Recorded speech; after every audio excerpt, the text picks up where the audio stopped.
Hola, mi gente. My name is Maria Lopez Twena. I'm the author of the bilingual children's chapter book and animated family series, MariVi, the Master Navigator, and the creator of this new podcast, Navigating Dos Mares, or Navigating Two Seas.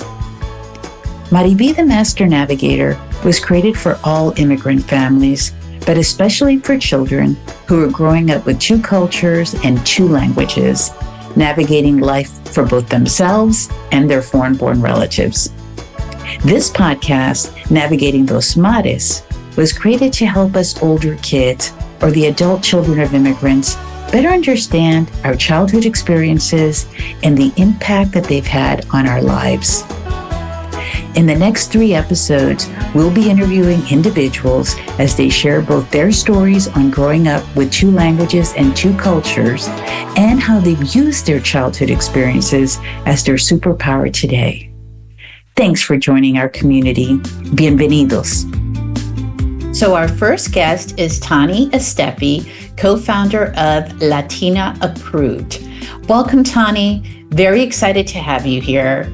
Tell us a little bit about yourself. Yes, thank you so much, Maria. Excited to be on here and talk a little bit more about my bicultural, bilingual journey with you and really share how MariVi truly exists within me. I am MariVi, somos MariVi, and I think many other bilingual, bicultural Latinos, Latinas, Latinxes can really relate to that. So a little bit about myself. I am co-founder of Latina Approved, and it is a bicultural and bilingual platform dedicated to Latinas of all walks of life. So we feel that you can strongly resonate with the type of content that we put out, anything that relates to family, culture, food, traditions from both ends, right? The American tradition and also the Latino tradition merged in one. So I'm very excited to have this talk.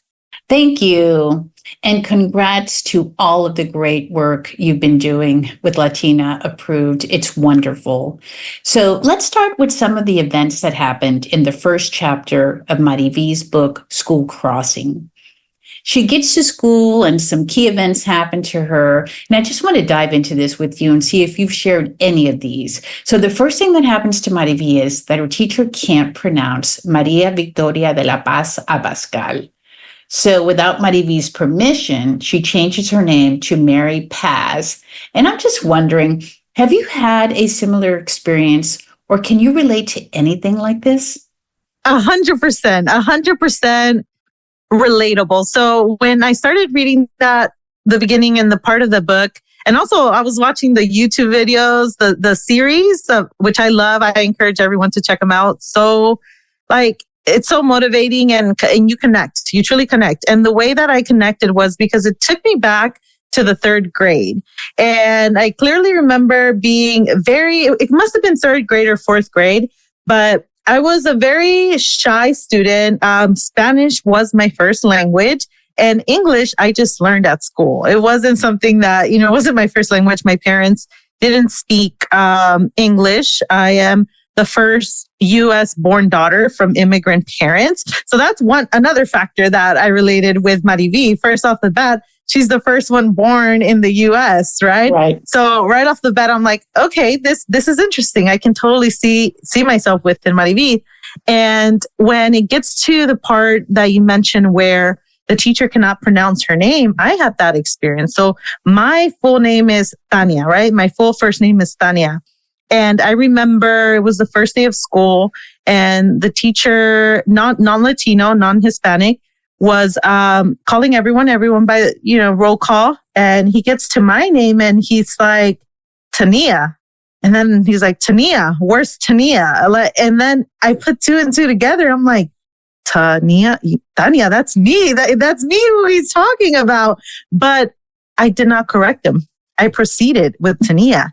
So actually from the 3rd grade and on up until adulthood, I was known as Tania because I never told my professor that's not how you pronounce my name. I just assumed that was the correct American way to pronounce my name.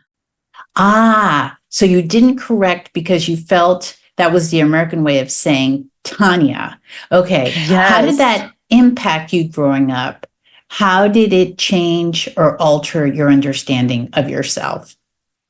I felt that I had to live in two different worlds. I had to live in the Tania world back home with my family and the Spanish speaking members and that family members.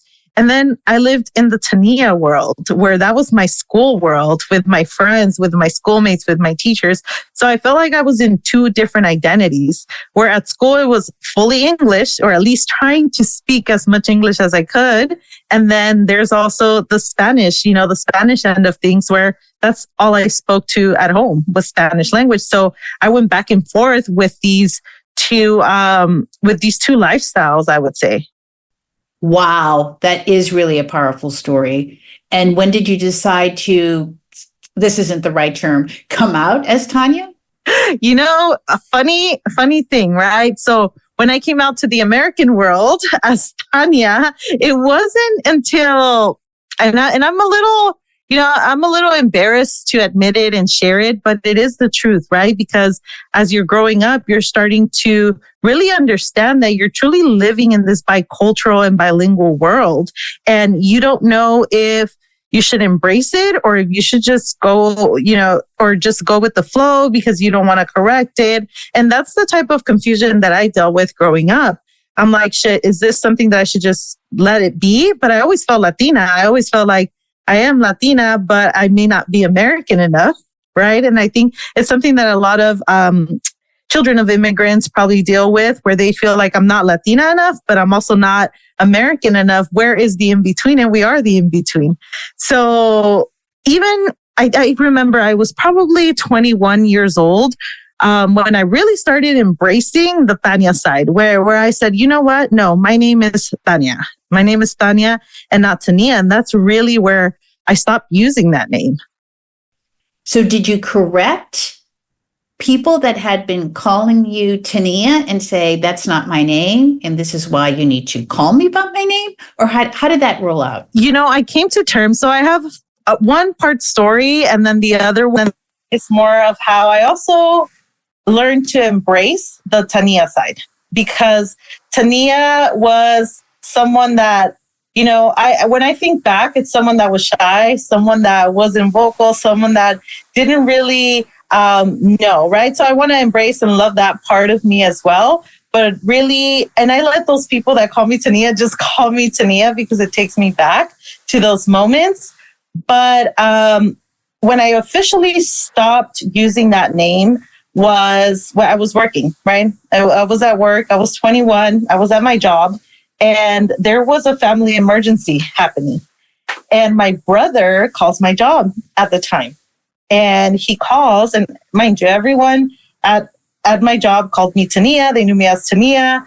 And my brother called, and he's like, hey, cell phones weren't even, they were a thing, but they were just barely started. They started to roll out.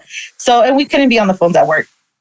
So anyway, my brother calls, and he's called, my manager answers, and he's like, hi, can I speak to Tania? She's my sister. There's a family emergency. And my manager says, there's no Tania here. There's no Tania. And he's like, what do you mean there's no Tania? My sister works there. What are you talking about? And they're going back and forth about who's Tania. And then my brother finally says, Tania Torres. And she's like, oh my God. Yes, that's your sister. Well, we know her by Tania. So from that moment on, I realized, no, I'm going to embrace Tania, the way it's pronounced, the way that you say it, the way it's meant to be, the way my parents gave me the name, and really move forward with that. So it wasn't until that moment that I started embracing that, that official name. But this started in the third grade. And everyone from the third grade till I was 21 knows me as Tania. Wow. And what's also interesting to me is that now you've settled on Tani, right? So tell me about that. Yes. So Tani really started as when I started embracing my bilingualism and my bicultural side. And that's really, Tani started with Latina Approved. Tani started with my U.S. bilingual Latina efforts, right? And that includes my podcast. That includes everything I do online. So Tani Steffi is actually short for my middle name as well, Stephanie. So Tania Stephanie is now Tani Steffi. And I feel like that was a middle ground. Oh, it's so interesting because I can see that. So you start with Tanya there in your Latina household, right? And then the pendulum shifts to American school and they call you Tania. And then as you retro-acculturate or return to your roots, you embrace the duality and the totality of your bilingualism and your biculturalism and decide to have a new moniker, and it's Tani. And that's the one you own, which is super powerful. Yes. So now officially is Tani Steffi, which is what I feel comfortable with. And, even my mom has adopted this. She'll say, "Oh, es Tani. Oh, ¿cómo está Tani?" So I love it. And, I feel like that's what feels more comfortable for me and how I identify as being a bicultural, bilingual Latina. Oh, it's so important to love your name, right? It very much is. I love that. Very interesting. So tell me about when you were growing up. Was it a Hispanic neighborhood? Did you have a lot of Hispanics in the neighborhood? Was it more non-Hispanic? And how did that shape your upbringing? Yeah, so I grew up in a urban area, so predominantly Black and Hispanics. And really the way that shaped me and who I am and my identity was really learning also about these other underrepresented groups, right? And learning that they also have their path. And, as Latinos, I also found that I met other Latinos just like me, other Latinos that were probably first generation or others that were second generation, others that just came from Latin American countries that they literally didn't even know that what Los Angeles was or what the US was.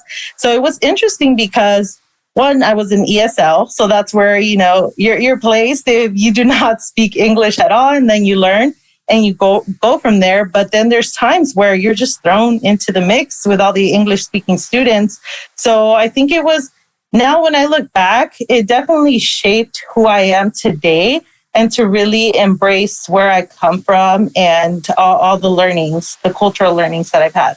And one of the things I wanted to ask you, MariVi is called the master navigator because she needs to navigate for her foreign-born relatives.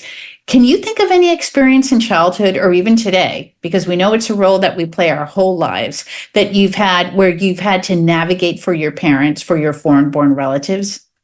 100%, even up to this day. I don't even think it's ever going to go away, to be honest.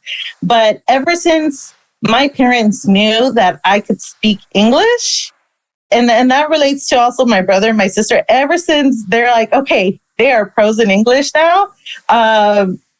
We translate everything. Although they've gotten assimilated with the culture, they've gotten assimilated, no other language, but they're still not 100% comfortable.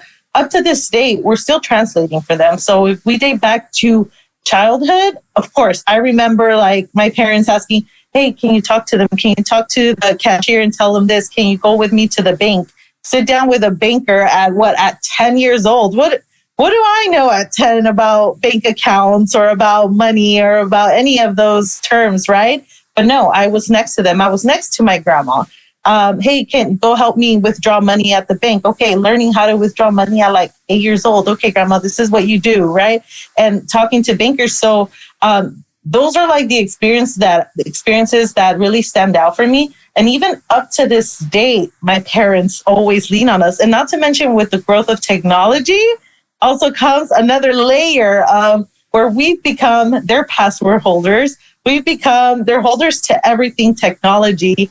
And I think it's just more also as a custom, like they're willing to learn, but they feel more comfortable with their children that speak English, right? Or were American born, I think, more than anything.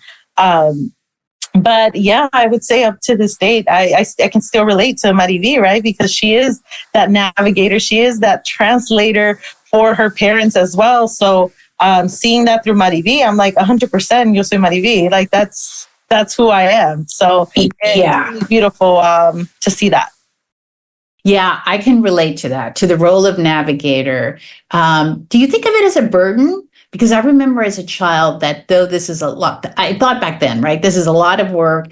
And how come my friends down the street don't have to do this for their parents? And there's a part of us that become adults sooner than other children because of that role. Yes. And, I feel like as a child of immigrant, you're exchanging in that parenting role. I feel like sometimes you're a child, sometimes you're a parent. Sometimes, right. Even now through adulthood, I also experience that where it's like, okay, I feel like a parent right now. I'm not feeling like the daughter, but it's okay. I love that part because I know that my parents have sacrificed a lot. But does it become frustrating?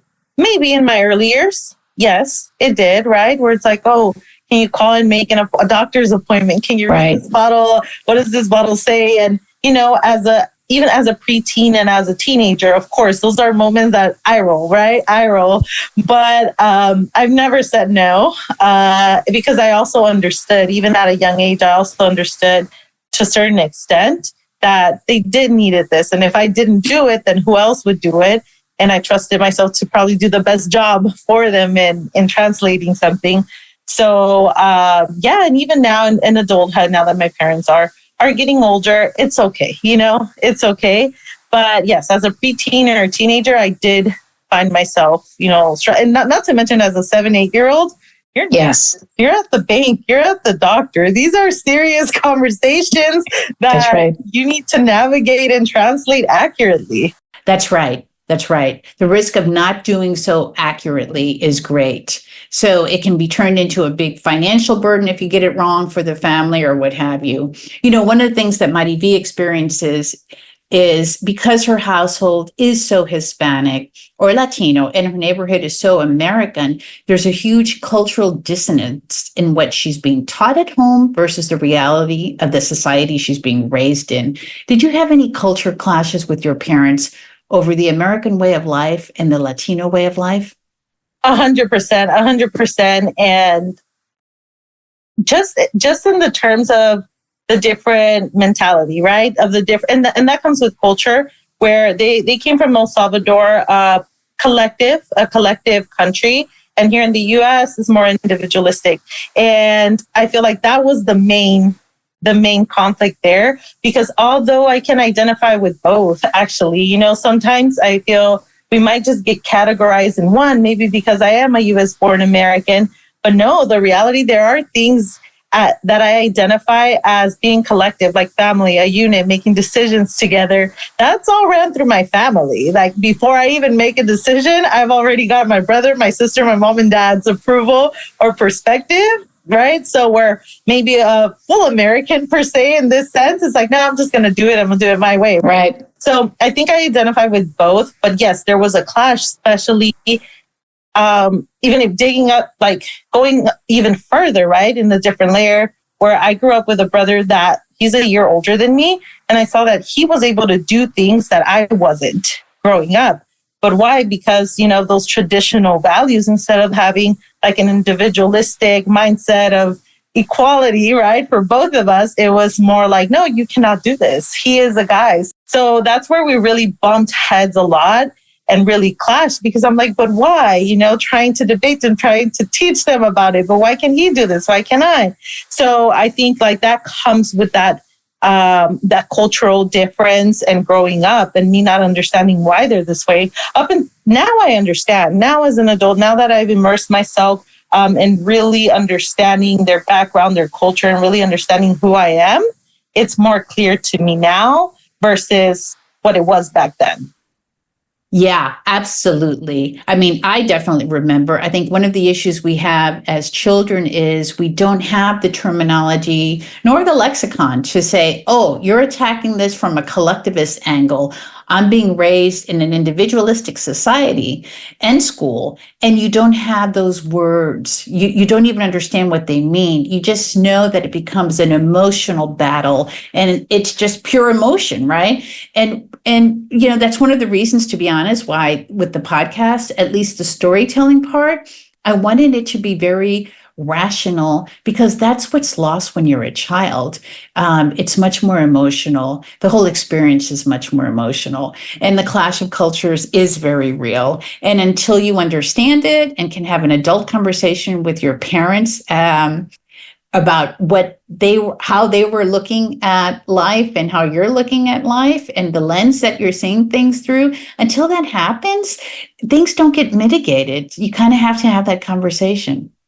Exactly. And now I've been able to have those conversations as an adult with my parents, and now they understand, although they still hold to their traditional values to a certain extent, but even to a point of, as Latinos, you're taught, okay, and as a woman in a Latino family, you're taught you can never leave your house until you're married. That's the time that you get to move out, right? Something that in the American culture, oh, you're out by 18. Go on and do your thing. You're in college. Just go, blessings, right?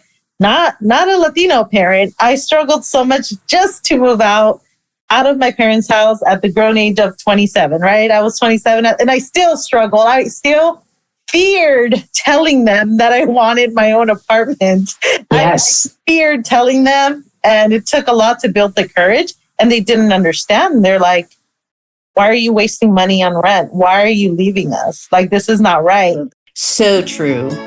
Thank you so much, Tani. Greatly appreciate you joining us today. Really powerful stuff. For those of you who aren't familiar with Latina Approved, check out @Latina Approved on Instagram. Thanks again. Thanks for listening, and please join us on our next episode of Navigating Los Mares. And don't forget to subscribe to our YouTube channel at We Are MariVi, or check out our books on our website, wearemarivi.com.